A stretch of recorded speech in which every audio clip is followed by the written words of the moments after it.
Oke, kita mulai ya. Bismillahirrahmanirrahim. Assalamualaikum warahmatullahi wabarakatuh. Waalaikumsalam warahmatullahi wabarakatuh. Pada kemana orang-orang? Dah, ih,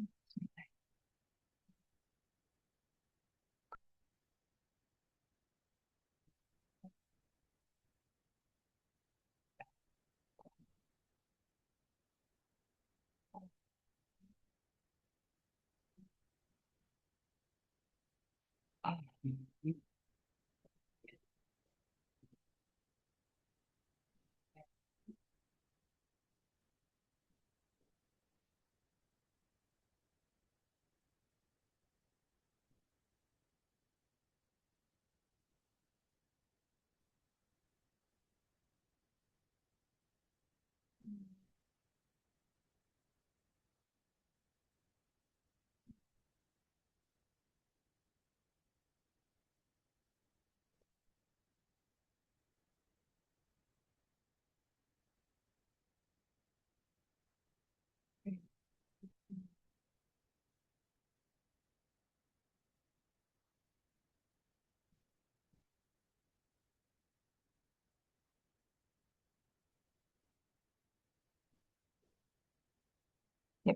Jadi ini adalah pertemuan kita yang ke berapa ya?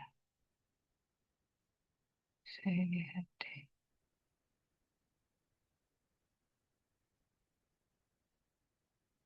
Yang keempat ya. Berarti mulai minggu besok itu mas kita mulai lihat masing-masing kelompok bagaimana dia menggunakan materi kita empat pertemuan hingga hari ini dia aplikasikan dalam topik yang mereka punya. Kemarin ada 10 ya Rin ya kelompoknya ya. Iya, ada 10 topik, Ibu. Cuman kemarin kata Ibu Kelompoknya 18 atau berapa? dibuat 16 kelompok, tapi ada dua topik yang ada satu topik yang dua kelompok gitu, Bu. Hmm. Dia 16 kelompok, topiknya ada 10. Ada dua, maksudnya ada dua topik yang kelompoknya dua-dua gitu. Ada 6 topik yang kelompoknya dua-dua. Oh iya, nah, siap. Soalnya kan nggak cocok. 10, 16 kalau dua. Berarti kan sisa 6, ya kan? Sisa 6. Oke, siap. Nggak masalah. Karena kan nanti mau lihat misalnya mau oh, topiknya apa kemarin. Saya bagi di grup ya. Grupnya apa namanya ya? Grup, Farmakologi sistem tubuh, Ibu. iya ya. Soalnya grup yang saya lama ini kan juga belum kehapus. Jadi banyak banget grupnya. For apa ya? Tuh, banyak. Tuh, ini ya. Oh, ini aja jadi biar mudah mengidentifikasinya buat tahunnya. Tahunnya ini 2025 ya masuk masuk kemarin kan? Iya, Ibu. Ya, mulai kemarin kan ya. Jadi soalnya banyak ini kalau ketik nanti saya mau cepat kirim, rupanya kekirim ke kelompok lain. Saya merasa sudah kirim, rupanya kalian belum terima. Nah, itu jadi itu yang namanya miskomunikasi. Kasih tahun ya, makanya saya selalu diawali request sama mahasiswa pakai tahun aja mengidentifikasinya. Pakai di depan, Rin, jangan di belakang. Karena saya ketiknya kan per tahun gitu. Kalau per tahun, Pak 2000 berapa? Tuh, Pak gitu. Jadi ada tahunnya. Jelas ya, ya sip, terima kasih. Di sini ya kemarin ya. Ini kelompoknya 16. Topiknya di sini ya, Rin? Topiknya ada Arin Topik sama kirim ke Arin ya? WA Ibu. Oh Iya. iya, nanti dilengkapin sini. Kemudian ketika mengumpulkan di Drive, pakai identitas. Lebih enaknya misalnya kelompok, nama, nama kelompoknya dulu. Nama kelompoknya dulu, karena saya mudah mengeceknya. Itu ya. Sip. Jadi, hari ini kita akan melihat aspek farmakologi terutama pada topik-topik spesial. Jadi, kalau di buku itu ada section 10. Ini saya pakai yang Katsung. Kalau textbook ada semua ya di Drive ya. Saya nggak buka lagi Drive.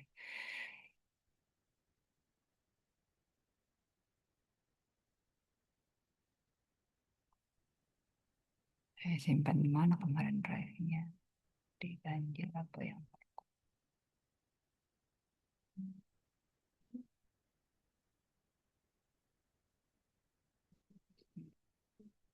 Nah, ada sebelah sini ya. Dua buku ini aja saya yang kirim. Yang lain silahkan menggunakan buku basic farmakologi yang lain juga tidak masalah. Gitu.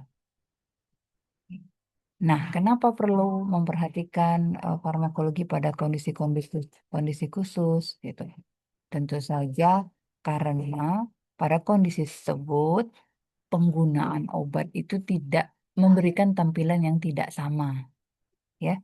Misalnya kalau di bab 10 ini banyak ya, ada pada kehamilan dan pediatrik, kemudian ada geriatrik, kemudian pada dermatolog gitu ya. Terus kemarin herba ya masuk ke topik ini juga.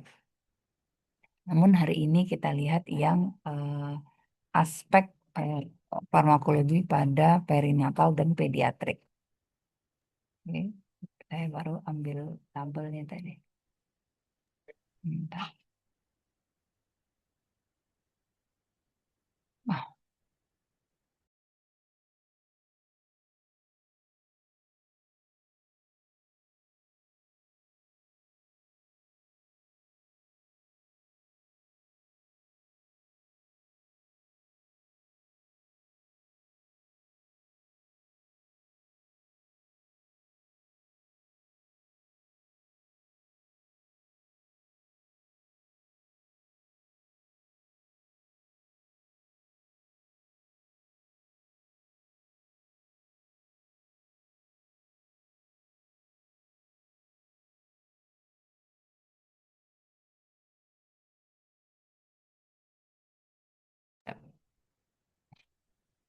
hmm. Jadi pediatrik dan perinatal farmakologi. Ya, ya karena kondisi-kondisi berikut yang memerlukan perhatian ketika akan menggunakan suatu obat untuk proses pengobatannya. Kenapa? Gitu pertanyaannya. Oke, tentu saja karena pada kondisi kehamilan itu terjadi perubahan-perubahan terutama pada fisiologi dari kondisi normal dari tubuh manusia itu terjadi perubahan pada tubuh wanita yang berkaitan dengan faktor-faktor yang terkait hormon, kemudian juga pertumbuhan dari fetusnya, ataupun adaptasi dari si wanita tersebut terhadap perubahan fisiologis tubuhnya. Ya, notice banget bahwa pada saat kehamilan itu biasanya hormonal bisa membuat apa bisa menyebabkan eh, sistem dari gastrointestinal itu tuh agak slow ya, lambat gitu. Makanya kan kalau yang sudah hamil gitu, yang sudah pernah hamil tahu bahwa kalau secara teorinya makanan itu ada di lambung itu sekitar 4 jam lambung itu udah kosong lagi. Gitu ya, teoritisnya ya, fisiologisnya, ibaratnya fisiologisnya. Kan dibilang gini, fisiologis. Namun pada wanita hamil itu bisa terjadi dia makan jam 8 jam 12 itu kalau mual muntah masih keluar bubur itu dari eh, muntahnya tuh. Kan jadi mikir, lah kok masih ada di lambung gitu. Karena nggak akan keluar, maksudnya yang keluar dari muntah itu kan keluar berarti dari eh, pergerakan atau motilitas dari lambung gitu ya. Kalau fisiologisnya makanan di lambung itu sekitar 4 sampai 5 jam udah empty atau terjadi pengosongan, pada wanita hamil enggak gitu. Dia jadi slow down gitu, melambat gitu. Sama kayak istilahnya pada anak-anak ini. Makanya anak-anak makanya memang tidak dianjurkan atau sangat dilarang itu diberikan kayak teh gitu ya, kopi gitu pada jumlah-jumlah yang tidak terkontrol. Karena tanin yang ada senyawa tanin yang ada di teh tadi itu memperlambat pengosongan lambung. Kan dia tuh kan sifatnya astringent gitu ya. Nah, jadi lambat dianya terjadi absorpsinya ke usus. Nah, makanya atau makanan-makanan yang merupakan ultra proses gini ya diberikan kepada anak-anak atau eh, yang ultra proses lah. Jadi nggak ada nilai nutrisinya lagi. Itu juga lambat itu ininya kayak mie gitu lambat itu diabsorpsinya sehingga dia Misalnya apalagi ketemu dikasih minum teh atau jajanan-jajanan, minuman-minuman kemasan gitu, ternyata ada kandungan tanin yang menyebabkan astrigen itu absorpsi ke ususnya lambat. Sudahlah, mie itu dipecahnya susah, lama proses penyerapannya, dikasih minum teh pula. Wah, bisa nanti muntahnya tuh mie-nya keluar gitu. Nah, di ibu hamil juga kayak gitu. Jadi karena pengaruh hormon salah satunya, kemudian perubahan dari fisiologisnya karena kondisi sedang pertumbuhan dari fetusnya. Nah, oleh karena itu, penggunaan-penggunaan obat itu perlu diperhatikan pada kondisi-kondisi tersebut. Itu baru fisiologis ya. Belum lagi si obat itu sendiri, dia akan efek kepada fase perkembangan dari si fetus itu juga. Ya, makanya perlu diperhatikan pada kondisi ini. Nah, kalau nanti kan yang malam ini yang dibahas adalah pregnancy dan pediatri. Nah, tolong juga dilihat yang geriatri, ya. Jadi kan gitu-gitu ya, bahwa obat ini bisa satu misalnya alprazolam gitu. Alprazolam pada wanita hamil gimana? Masuk klasifikasi apa, kemudian aprazolam apakah bisa digunakan pada kelompok pediatrik, apakah penggunaan aprazolam pada geriatrik. Jadi satu senyawa bisa dilihat ketika pada kelompok-kelompok khusus. Makanya dibilang ini adalah topik khusus. Tuh. Oke. Nah, ini adalah fase pertumbuhan dari janin. Biasanya dibagi menjadi 3 trimester, ya. Yang pertama fase development atau pertumbuhan, hmm, mulai. Kemudian berikutnya itu fase embrionik, dan yang trimester terakhir itu masuklah fase fetal period.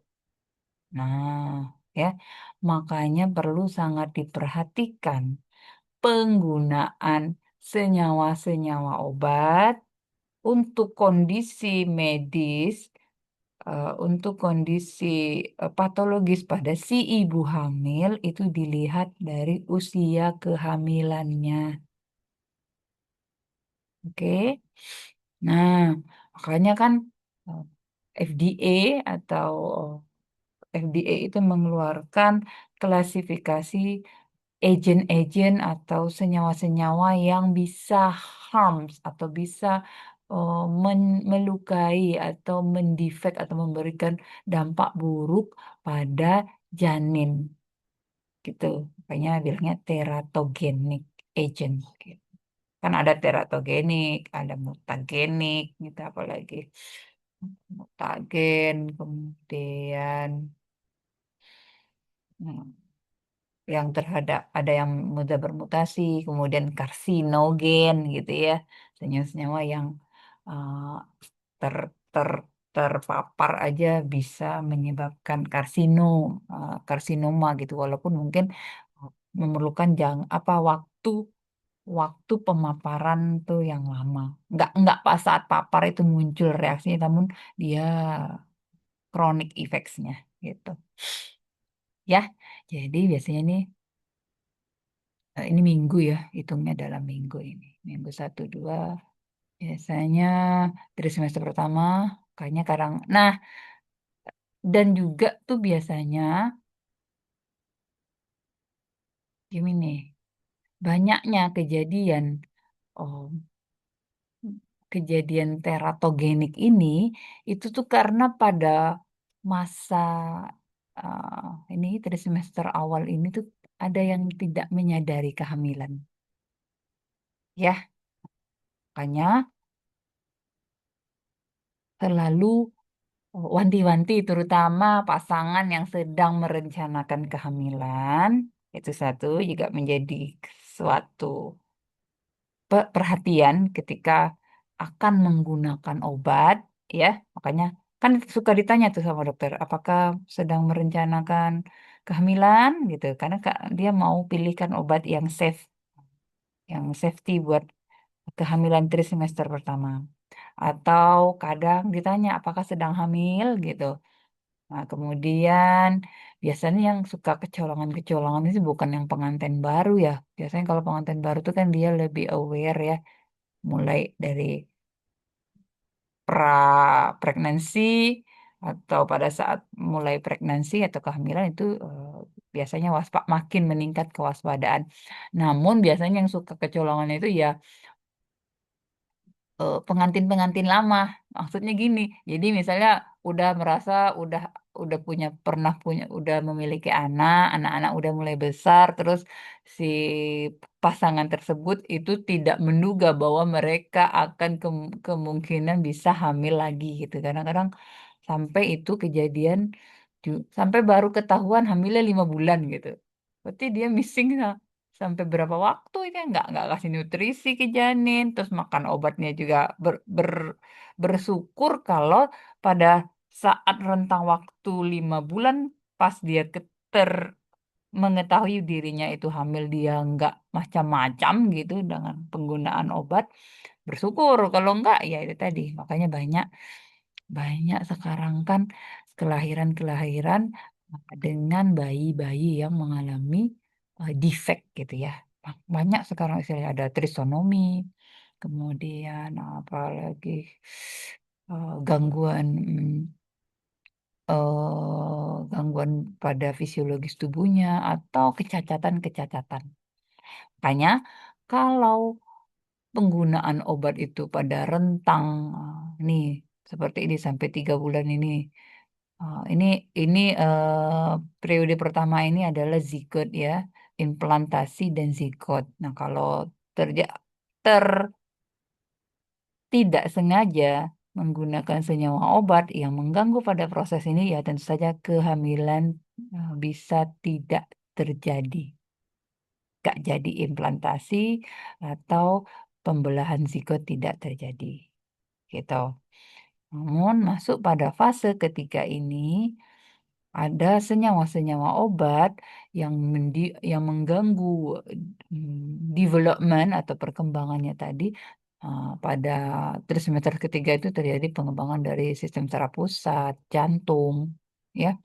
Makanya pernah saya jumpai seorang anak lah ya mau kurang dari 2 tahun, dia badannya kurus banget. Saya tanya, sakit apa Bu? Ke ibunya. Kata ibunya, jantungnya bocor gitu. Saya bilang, lah, wala, wala. Kok bisa, Bu? Saya bilang gitu ya. Ya, mungkin itu nih dampak salah satu saat hamil nggak nyadar hamil.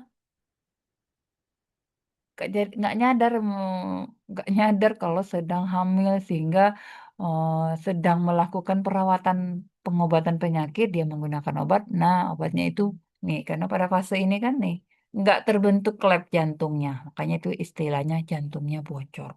Jadi bayangkan kalau klep jantung itu nggak terbentuk, dia itu harusnya kan ya satu arah ya aliran jantung itu dari serambi ke bili terus dipompakan ke seluruh tubuh. Nanti dia bercampur antara darah bersih dan darah kotor. Makanya nggak ada nutrisi ibaratnya tuh si anak tadi kurus badannya, ya.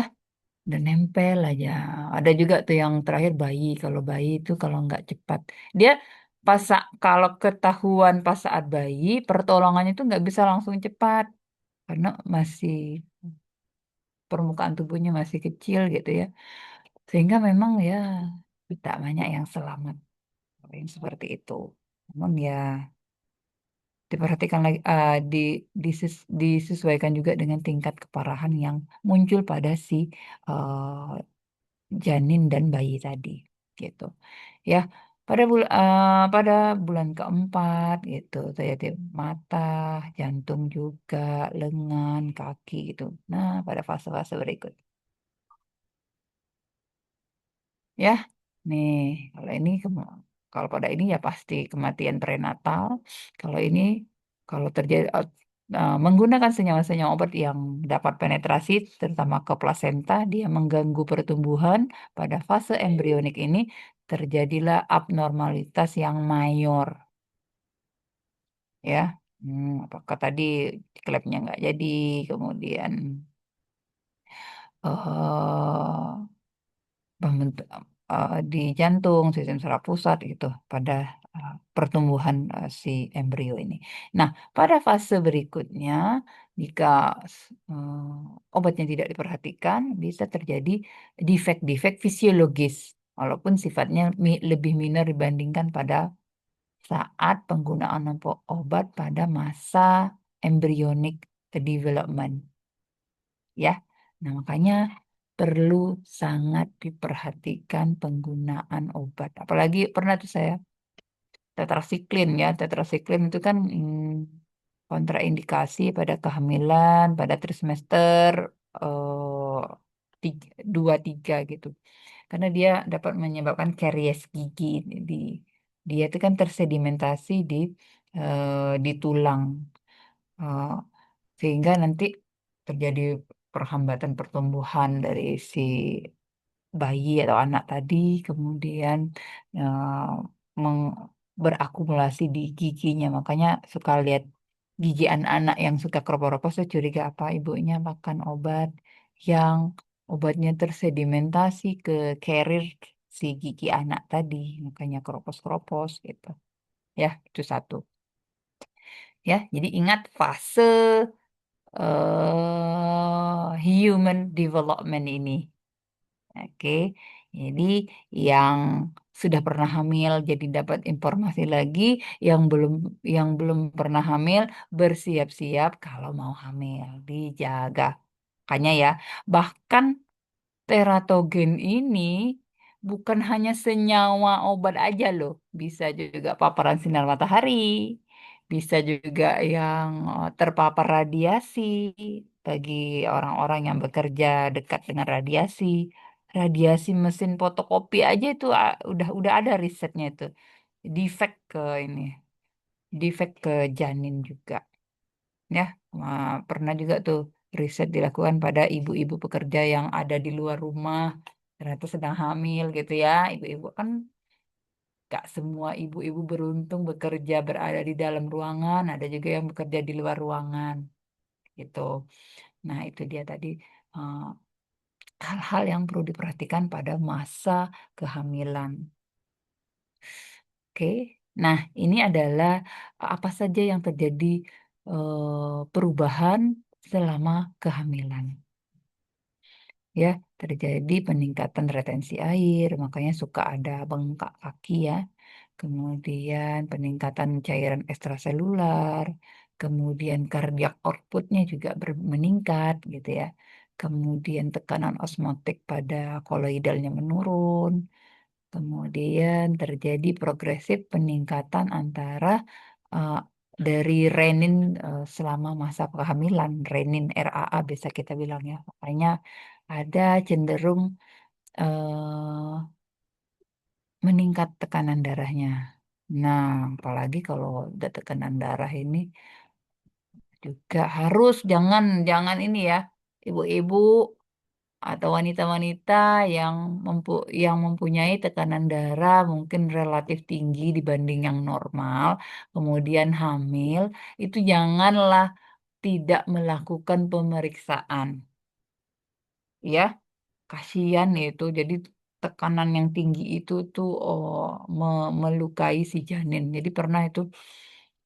Jadi dia merasa si ibunya tuh biasa-biasa aja karena dia masih tahan di ibu, belum tentu tahan di janin. Gak selamat bayinya biru ya udah hampir 8 bulan. Rupanya tadi karena tekanan darah yang meningkat atau biasanya kita bilang kenaikan tekanan darah pada kehamilan itu kita kenal dengan preeklamsi kan. Biru itu bayinya ya, tinggi tekanan darah ke plasentanya. Nah, itu melukai si bayi.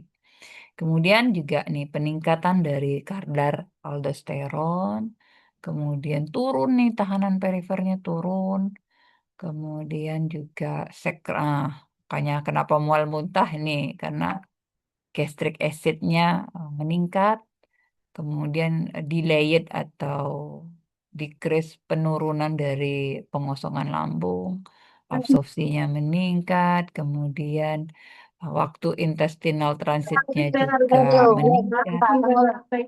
Oh, belilah, belilah. Ya, kok ya, kena nih. Ini aja, kalau sedang kuliah saya aja yang jadi hostnya supaya saya bisa mood semua orang sebelum mau melakukan pertanyaan gitu. Oke. Nah, itu adalah perubahan-perubahan yang terjadi selama masa kehamilan. Ya, itu ya. Hal-hal inilah yang mempengaruhi sifat farmakokinetika terhadap obat tadi. Ya, Hmm. Harusnya udah pecah nih senyawa obatnya di lambung, tapi karena lambungnya sedang nurun pengosongannya, ya masih di sana. Kemudian harusnya absorpsinya waktunya begini, ya meningkat. Jadi kalau absorpsinya meningkat artinya itu dia akan cepat raise-nya atau meningkat kadarnya di dalam darah. Gitu, sepertilah itu yang terjadi dampaknya. Oke, ini ya siap ini proses-prosesnya. Silahkan kembali dibaca. Saya hanya melakukan penekanan-penekanan pada bagian-bagian ini. Sehingga tujuannya apa ini? Topik khusus ini adalah untuk prevent, atau melindungi, atau aware gitu ya. Untuk senyawa-senyawa yang dapat across atau penetrasi ke plasenta. Kenalan gitu, mana yang uh, penetrasi plasenta, mana yang enggak. Tentu saja pilihannya sih yang enggak usah penetrasi ya kan. Namun nggak bisa juga. Misalnya ibunya dengan hepatitis tadi ya. Sekarang kan gencar banget ya screening hepatitis pada ibu hamil. Gak mau bidan itu membantu persalinan sebelum dapat vaksinnya, antidotnya untuk ibu-ibu dengan positif hepatitis itu kan. Takut dianya, bukan ya. Karena dia kan mau safety juga. Makanya itu kemarin saya pernah nemenin teman itu sibuk dia di dinas kesehatan itu membantu mencarikan si injeksi eh vaksin ya, bukan vaksin itu. Ya, untuk ibu hamil yang hepatitis tadi dia harus punya itu pada saat membantu persalinan. Nggak berani si dokternya membantu persalinan karena di tempat itu kemarin kebetulan kosong. Makanya harus cari ke Jambi gitu, dihubungin. Nah, seperti itu. Screening ya. Jadi bukan hepatitis aja. Ibu-ibu hamil itu kan kalau yang pakai buku kuning buku pink itu tes HIV, sifilis, kemudian hepatitis tadi. Tuh, screening karena banyak yang kecolongan itu ya. Mungkin ibunya baik-baik aja, terpapar bisa yang tidak bersih, apakah suntikan virus gitu. Kalau sifilis kan virus ya, duduk di mana, pipis di mana gitu, kebersihan. Nah, ya tadi ya, sehingga dia ini tadi si kondisi kehamilan efek ke proses farmakokinetik. Farmakokinetik yang terdampak dari fisiologis ibu hamil ini juga akan mengefek atau mempengaruhi transfer obat ke fetus. Nah, faktornya apa saja yang mempengaruhi? Itu mulai dari kimia dari senyawa obat, kemudian jumlahnya dari senyawa yang digunakan, kemudian waktu terpapar, eh, kemudian durasinya, ataukah dia sedang pengobatan jangka panjang gitu ya. Kemudian distribusi di jaringan, kemudian ini tahap tadi yang fase development tadi ya. Step-nya itu step berapa, terus semester berapa tanya kehamilan gitu ya. Kemudian ataukah juga ada paparan dengan obat yang lain. Nih. Nah, yang setiap poin ini silahkan dibaca gimana tampilannya. Ya, nih. Tentu saja kalau fisikokimia, fisikokimistri dari suatu senyawa berarti terkait dengan kelarutannya, derajat ionisasi. ikatan dengan protein, plasma, ukuran molekular, kemudian metabolisme dari plasental dan fetal, kemudian juga transport ke plasentalnya. Itu hal yang perlu diperhatikan. Oke. Hmm, Oke, oke, bisa dibaca sendiri. Nah, ini dia tadi. Placenta tadi, kemudian ini apa, placental septumnya, kemudian ini endometrial arteri ya. Nih, mana yang berpenetrasi ke fetusnya tadi. Oke.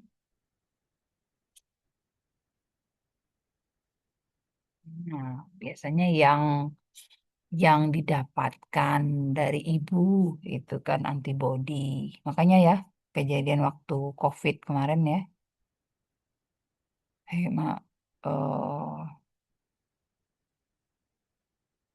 kemarin tuh pas COVID itu pas saya baru melahirkan anak yang nomor 4 itu.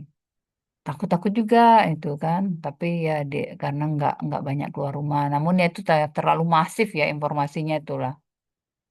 Curiganya informasi masif itu kadang-kadang juga mendownkan gitu. Kadang itulah yang membuat kalau kondisinya down, namanya kalau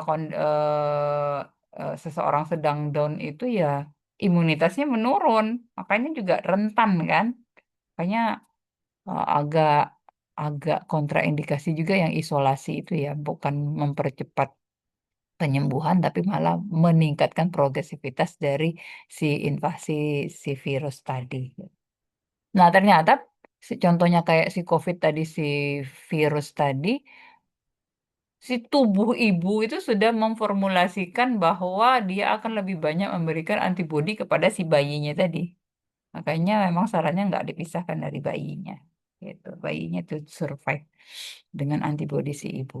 Jadi ASI itu lebih banyak produksi antibodi terutama pada saat ibunya terinfeksi gitu ya. Kecuali pada hepatitis gitu ya udah nyata bahwa penetrasinya ke ke ke plasenta dan ASI tadi, makanya dia ada juga dipisahkan dari ibunya. Itu enggak ber ibaratnya bukan dijauhkan enggak. Jadi eh, ASINya gitu, penggunaan obatnya gitu pada si ibu itu diperhatikan. Ya, jadi selain antibodi juga ada obat, ada hormon, nutrisi, oksigen, patogen-patogen. Makanya kan ternyata kenapa beda antara kelahiran secara normal dan secara cesarian tadi, karena pada saat proses kelahiran normal itu si ibu memaparkan, mengkontakkan patogen kepada mm, si bayi tadi dan itu si fetus tadi ya, dan itu tidak semua jelek. Jadi itu sembarangan ibaratnya pengenalan untuk memunculkan respon imun pada eh, si fetus yang dilahirkan. Kemudian vitamin, virus, air gitu ya. Nah, yang fetal transfer itu urea, karbon dioksida atau katabolit, biasanya senyawa-senyawa katabolisme lainnya. Nih, pada maternal dan fetal unitnya. Nah, untuk fisiokimia dari senyawa obat yang dapat penetrasi ke cairan plasenta tadi itu adalah senyawa-senyawa obat yang terutama eh, dengan BM-BM yang rendah ya. Eh, yang cepat di berpenetrasi ke plasenta adalah yang dengan BM 250 sampai 500, kemudian molekular size-nya yang sampai 1000 itu rare, jarang ya, jarang. Tapi kalau di atas 1000 dia malah nggak penetrasi. makanya dipilihkan senyawa obat. Makanya obat yang eh, dengan BM 100 sampai 500 itu dia lebih readily atau lebih cepat berpenetrasi ke plasenta tadi. Contohnya seperti heparin atau warfarin. Ya, oke. Nah, makanya di sini adalah obat-obat yang secara signifikan memberikan efek teratogen. Teratogen kan diklasifikasikan menjadi 5 ya, A, B, C, D, E, F tadi. Nah, di sini ada senyawa-senyawanya. Kemudian ini trimester ketika dia digunakan, kemudian efeknya. Ya, nah silahkan aja nanti ini senyawa ini. Tapi kalau udah signifikan teratogen, berarti dia masuk daftar X. Kalau spesifik teratogen, dia daftar X.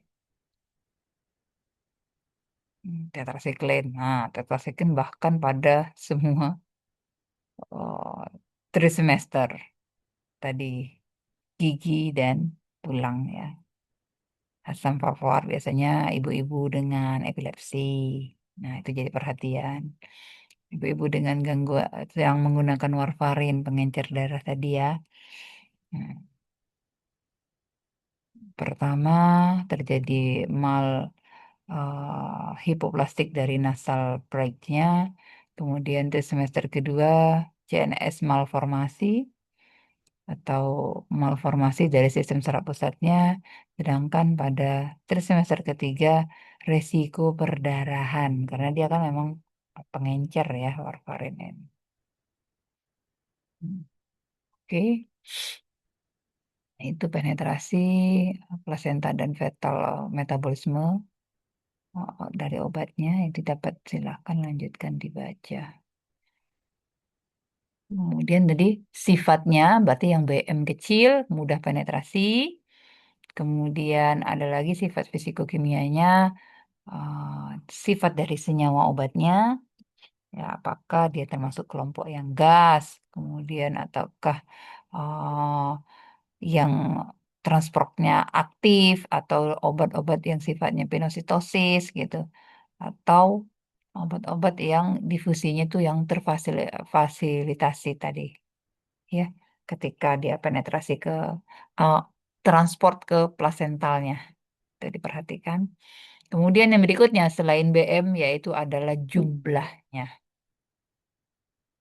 Ya, biasanya jumlahnya itu dideterminasi atau dikenal dengan derajat permeabilitas di plasmanya. Obat itu kan permeable ke sifatnya. Ada kan ada yang permeable, semi permeable dan impermeable. Nah, di ini jumlah dari obat yang menuju yang reaching itu berarti penetrasi atau readily atau berada di fetus tadi di tentu saja di plasenta tadi itu apakah derajat permeabilitas dari obat itu dilihat apakah dianya baik pada absorpsinya pada kondisi maternal, kemudian juga mempengaruhi distribusi dan biotransformasi dari obat tersebut. Ya, sebenarnya obatnya kan ditujukan untuk si ibu. Namun karena dia permeable juga terhadap plasenta tadi, dia akan eh, reaching si fetus tadi. Oke, kemudian selain itu juga adalah durasi eksposurnya. Waduh, durasi ini waktunya ya, seberapa lama dia digunakan gitu. Sehingga akhirnya dia penetrasi ke fetus. Hmm, Oke, karena apa? Karena clearance. Obat kan kalau di farmakokinetik kita ada kenal ADME ya. absorpsi, distribusi, metabolisme, dan ekskresi.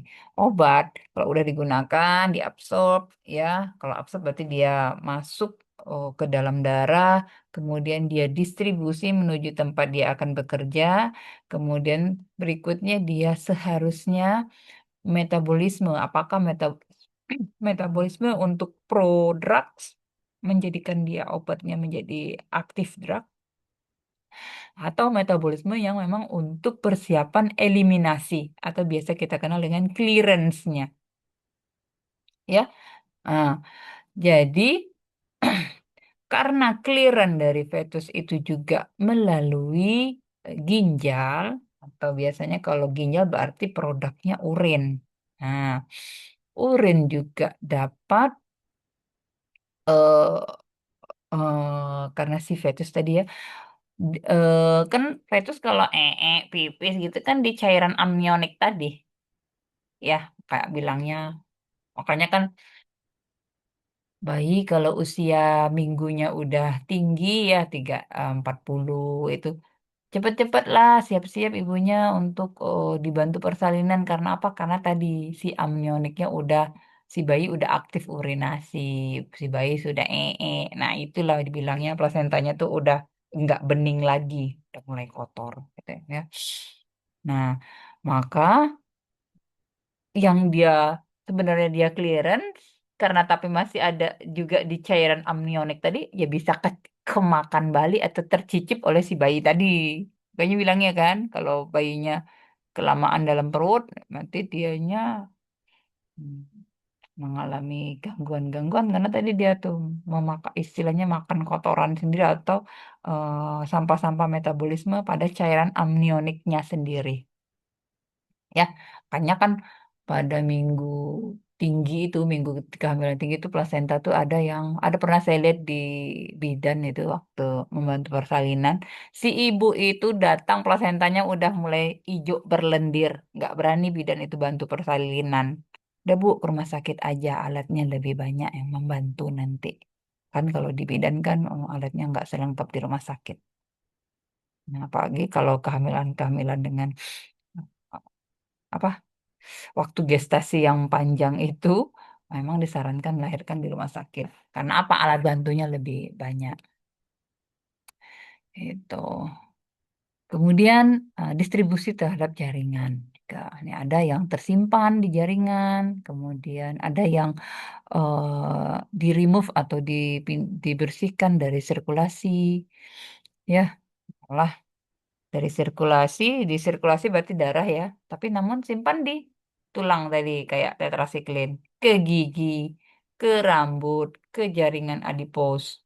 Ya, itu juga akan mempengaruhi si fetusnya nanti. Oke, makanya perhatikan. Jadi nggak aman gitu penggunaan tetrasiklin pada fase kehamilan dari pada setiap semester. Satu, nggak boleh banget. Kadang-kadang ada juga pernah saya lihat ibu hamil diresepkan tetrasiklin. Nah, itu perhatikan penggunaannya. Kemudian fase pertumbuhannya pada fase berapa. Jadi perhatikan tabel pertumbuhan dari janin. Tadi ya, tadi. Kemudian juga afinitas obat terhadap jaringan-jaringan spesifik. Ini ya. Masing-masing beda senyawa-senyawa obat ya. Ada yang lebih afinitasnya ke gigi, ke bagian telinga, ke retina, ke vaginal gitu, ke kelenjar adrenal ataupun kelenjar tiroid. Nah, ini kelompok senyawanya. Dia punya senyawa-senyawa yang lebih cenderung afinitasnya kepada jaringan tertentu. Kemudian faktor yang pengaruhi transfer plasental, transfer obat di plasental. Tadi kelarutan, ionisasi, BM, gitu ya, udah ada di atas. Kemudian eh, selain farmakokinetika yang terefek dari kondisi kehamilan ataupun pediatri tadi, ada juga eh, fase farmakodinamika ya. Makanya faktor yang mempengaruhi aksi obat ini terutama pada fetus, yaitu pertama adalah faktor maternal, kemudian fetal terapi, kemudian toksisitas obat, dan teratogenitasnya tadi. Teratogen dari senyawa yang digunakan. Ya, makanya kalau saya yang suka lihat drama-drama IR atau drama kedokteran kayak gitu saya suka lihat gitu. Jadi emang jadi apa drama fiksi sains gitu. Dia fiksi mungkin ceritanya, namun sainsnya tuh memang sains gitu. Jadi ada yang dia mem- kan pada wanita dengan usia, makanya Kemenkes kan keluarkan ini.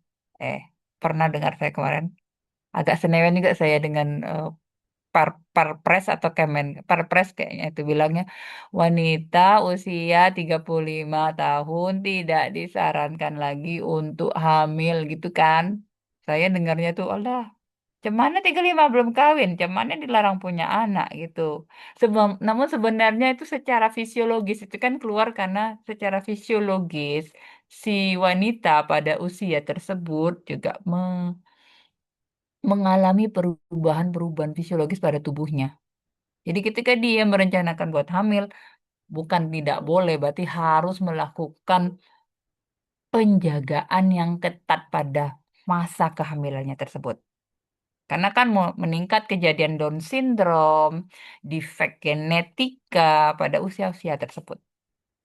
Ya, jadi ya saya selalu bilang sama mahasiswa, oke, kalau yang perempuan silahkan di, dikejar cita-citanya mau jadi apa, namun ketika mau punya cita-cita menjadi ibu, perhatikan juga usia nanti diperhitungkan, saya bilang gitu. Karena ternyata usia efek ke fisiologis tubuh, nah, nanti sudahlah kehamilan itu sendiri juga tidak mudah, nah, fisiologisnya pada kondisi yang tidak prima, makanya nanti ditakutkan banyak menimbulkan keluhan-keluhan selama masa kehamilan dan atau bahkan menyebabkan gangguan atau defek pada janin yang dikandungnya tersebut. Ya, jadi ya agak senewen dengan Perpres kemarin saya, namun akhirnya memahami, oh iya, memang usia itu beda loh. Beda hamil di bawah 30 tahun dengan hamil di atas 30 tahun itu beda tubuh kita meresponnya. Oke, jadi bagi yang belum merasakan kehamilan atau sedang akan merencanakan, perhatikan juga kesiapan tubuhnya ya, fisiologis tubuhnya. Maternal faktor apa saja, deret gitu, mulai dari jaringan reproduktifnya. Makanya kan wanita itu dilahirkan ke dunia itu dia dibekali. Kalau di sistem saraf saya bilang manusia itu dilahirkan dibekali misalnya dengan 1 juta unit sel saraf. Dan itulah dia gunakan hingga akhir hayatnya. Ya, kalau wanita ketika dia dilahirkan dia dikaruniai dengan sel telur yang pada mulai masa pubertasnya sel telur itu satu persatu mulai dikeluarkan. Makanya kan kalau awal-awal banget juga sel telurnya belum belum mahir nih, ya makanya kan juga diperhatikan kalau hamilnya terlalu usianya dini. Apalagi sekarang ya karena banyak faktor anak-anak perempuan itu too early dia ketemu masa pubertasnya. Jadi fisiologis tubuhnya pubertas itu kan tanda-tanda kedewasaan awal. Namun secara fisiologis belum. Ya, ada tuh teman cerita. Saya juga punya anak gadis nih, makanya dipantau ketat ya. Itu tuh kejadian percepatan masa pubertas itu tuh bukan apa ya? Karena memang seperti itulah akhir zaman seperti itu memang itu. Akhirnya kita para orang tua tuh diharapkan aware dan waspada gitu. Ternyata ada pendilaynya. Ya enggak? Kok kayaknya anak gadis ini baru usia 8 9 tahun kok memunculkan tanda-tanda pubertas gitu, langsung berkonsultasi ke dokter anak ya. Karena kan, nah, bayangkanlah anak 8 tahun, 9 tahun, kelas 2 kelas 3 dapat menstruasi, itu aja dia bersihkan dirinya belum bisa gitu. Bantu dia. Aware, aware ya. Yang dalam kelas saya ini aware gitu di sekitarnya gitu. Jangan karena teman saya ada kayak itu. Jadi Kak, dia dia kerepotan sendiri. Ternyata ada loh pendelaynya. Pendelay jadi disuntik hormon sehingga hormon pertumbuhannya didelay lah dianya. Jangan too early lah ketemu masa pubertas tadi. Kenapa nggak pubertas cepat? Ya tadi makanannya apa, kegiatannya apa, yang dilihat dari handphone apa, itu kan menstimulasi fisiologis agak menjadi lebih cepat karena dia terpapar yang dia lihat, makanan, lingkungan gitu. Tuh ya, ibaratnya tuh memang waktunya. Zaman ini tuh membuat seperti itu efeknya ke anak-anak sekarang. Nah ya, jadi tentu saja itu juga harus diwaspadai oleh masing-masing perempuan gitu. Jadi kalau pubertasnya kecepatan, artinya kayak gini, sama kayak gigi.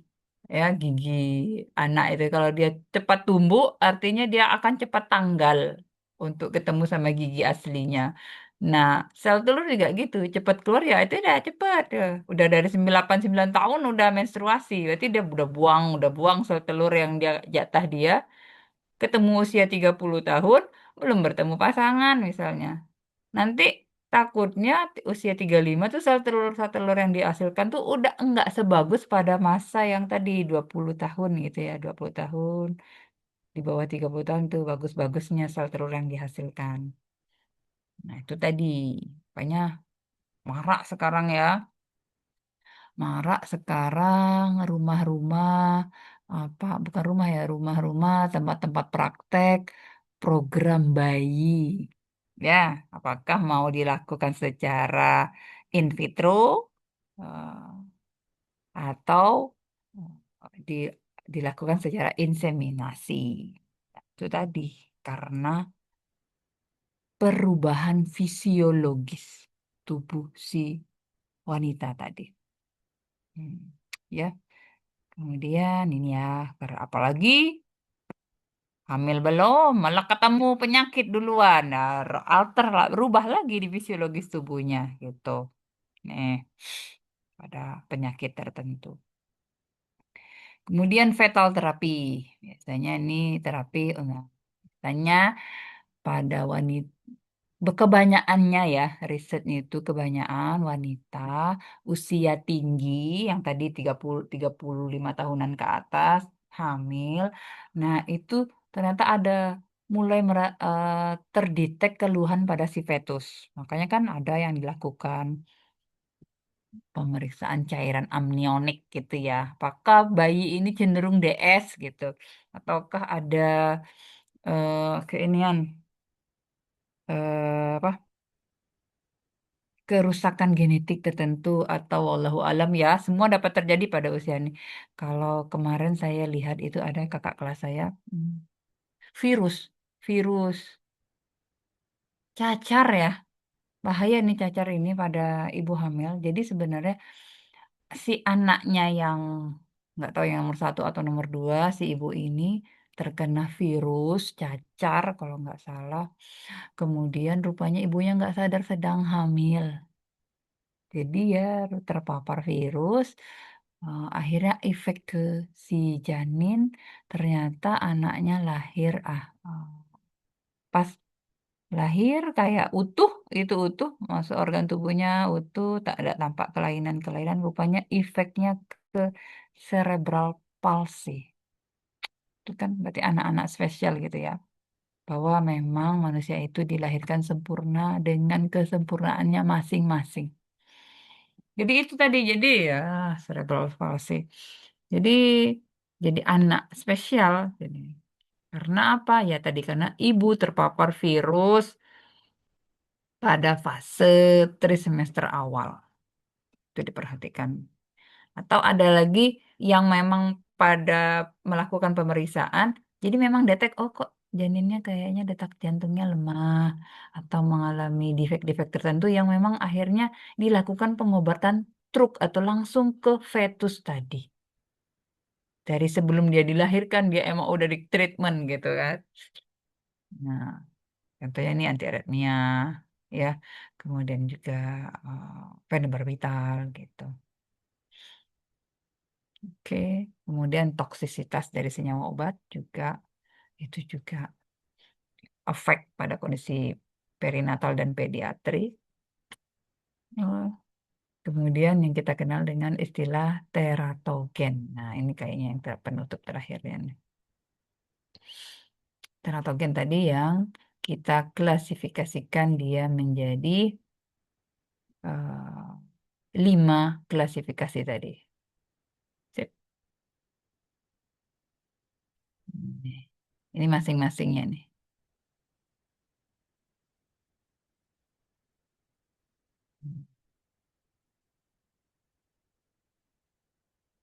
Ya. Jadi, yang dapat disimpulkan di sini adalah bahwa kondisi-kondisi khusus di sini, contohnya kehamilan dan pediatrik ini juga mempengaruhi penggunaan obat. Pada fase apa? Pada kedua fase, fase farmakokinetik dan fase farmakodinamik. Ya, kalau kinetik kan berarti tubuh si ibu hamil atau si janin tadi terhadap obat. Kalau eh, farmakodinamik berarti obat terhadap efeknya terhadap ibu hamil tadi ataupun terhadap fetus tadi. Sehingga sangat perlu diperhatikan hal-hal yang dari jenis obatnya, kemudian daya toksisitasnya, kemudian lama paparannya, kemudian juga kalau obat berarti BM-nya gitu. Clearance dari obat itu perlu diperhatikan. Sehingga pada topik ini untuk obat pada ibu hamil ada klasifikasi teratogen, ya. Kalau pada pediatrik atau infants tadi ada obat-obat akhirnya yang dikontraindikasikan. Ini kan enggak ibaratnya kalau pada masa laktasi kan nggak bayi kan yang mengkonsumsi senyawa obat ini, namun si ibu, tapi dia penetrasi ke ASI tadi, sehingga dia juga hmm, ikut merasakan senyawa-senyawa tersebut yang senyawa ini dapat defek terhadap si infan tadi atau bayi tadi. Nah, ini kategorinya tadi. Ya, itulah yang dapat saya sampaikan mengenai farmakologi pada kondisi khusus, kehamilan, pediatrik, atau silahkan juga melihat pada geriatrik. Ya, pada itu banyak tuh nanti tuh. Kalau geriatrik nanti ketemu lagi dengan Beers kriteria ya, aware ya. Maksudnya udah saya spill ya. Kalau geriatri nanti ada pedoman penggunaan obat pada kaum geriatri atau lansia itu kita pakai kategori Beers. Beers kriteria kan kelompok pediatrik itu udahlah geriatrik itu udahlah fisiologis tubuhnya menurun fungsinya, kemudian cairan tubuhnya juga menurun ya. Kemudian biasanya kan dengan komorbid atau penyakit-penyakit lainnya atau defek-defek lainnya. Makanya dia perlu diperhatikan penggunaan obat pada kelompok tersebut. Oke, sampai sini ada pertanyaan mengenai penggunaan obat pada kelompok pregnancy dan pediatri. Oh, saya tak putus dulu ya. Dadah. Oke, saya tunggu pengaplikasiannya di masing-masing materi. Jadi, selain mengenal kembali penggunaan obat pada masing-masing topik, juga jangan lupa melirik gimana obat tersebut pada kaum khusus gitu ya, kaum khusus ini. Milan, pediatri, geriatri, atau kalau komorbid nanti bisa dilihat di farmakoterapi. Oke, gimana? Nih saya baru kirim nih. Arin?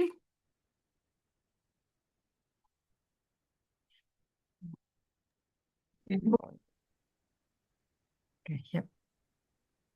Oke, baiklah. Saya harap saya menantikan pengaplikasian materi-materi sampai hari ini ke dalam tugasnya masing-masing gitu.